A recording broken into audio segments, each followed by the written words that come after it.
Hello friends, welcome to my channel. आज मैं आपको ये कटोरी के टक्स के बारे में बताऊंगी और कटोरी के बारे में पूरा डिटेल्स में बताऊंगी। वीडियो पसंद आने पर वीडियो को लाइक ज़रूर कीजिए, शेयर करें और हमारे चैनल को सब्सक्राइब करें।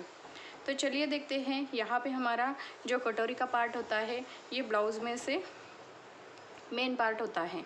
जो ब्लाउज़ में मेन पार्ट होता है तो हमें क्या करना पड़ता है, ये कटोरी हमारा अच्छे से बैठेगा तभी आपका ब्लाउज जो है वो अच्छा आएगा।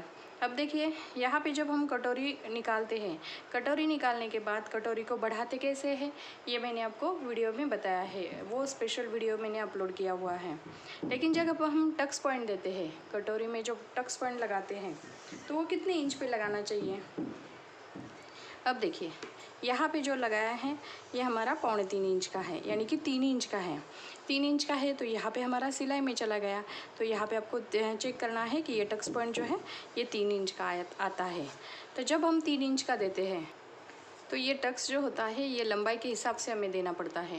लंबाई के हिसाब से कैसे देते हैं, जैसे ब्लाउज़ की जो पूरी लंबाई होती है, यहाँ पे ब्लाउज़ की लंबाई नापने के बाद यहाँ पे जो कटोरी का पार्ट निकलता है उसके हिसाब से हम टक्स पॉइंट लगाते हैं। लंबाई ज़्यादा होगी तो ये 3 इंच पे आएगा, लंबाई कम होगी तो ये 3.25 इंच पे आएगा, या लंबाई एकदम कम होगी यानी कि 12 साढ़े 12 इंच होगी तो यहाँ पर आपका ये 2.5 इंच पे आएगा। ये कटोरी का जो राउंड शेप होता है उसके बिल्कुल बीच में ये जो टक्स पॉइंट आता है तो ये लंबाई के हिसाब से हम इसको टक्स पॉइंट लगाते हैं।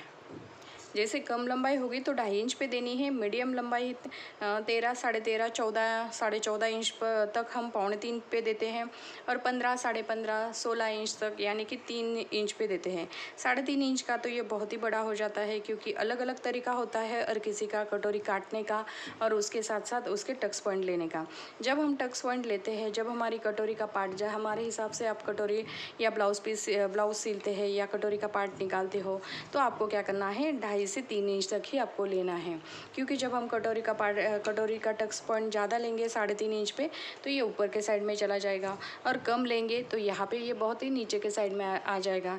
इसीलिए आपको ध्यान रखना है, लंबाई के हिसाब से ही हमें कटोरी का जो टक्स पॉइंट की लंबाई होती है वो लेनी है।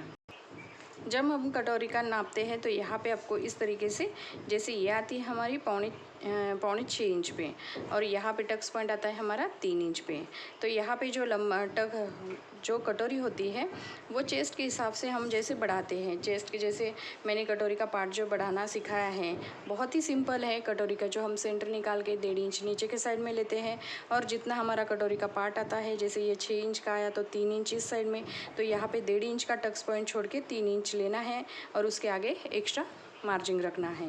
जितना इस साइड में आता है उतना इस साइड में आपको रखना है, थोड़ा सा यहाँ पे एक्स्ट्रा रखना है और थोड़ा सा यहाँ पे एक्स्ट्रा रखना है, और आपको पूरा राउंड शेप देके कटोरी का पार्ट जो है वो निकालना है।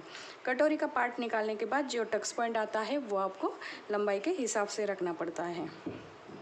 ये देखिए, इस तरीके से आप टक्स पॉइंट लोगे तो आपका ब्लाउज जो है वो टक्स पॉइंट एकदम परफेक्ट आएगा आपका, जैसे ज़्यादा ऊपर के साइड में भी नहीं चला जाएगा, और जब कटोरी हम बनाते हैं तब बिल्कुल सेंटर पे आ जाएगा।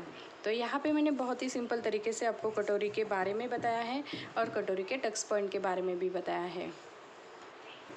और कटोरी जो है वो परफेक्ट बढ़ाने का तरीका भी मैंने वीडियो अपलोड किया हुआ है, आप मेरे चैनल में जाके देख सकते हैं।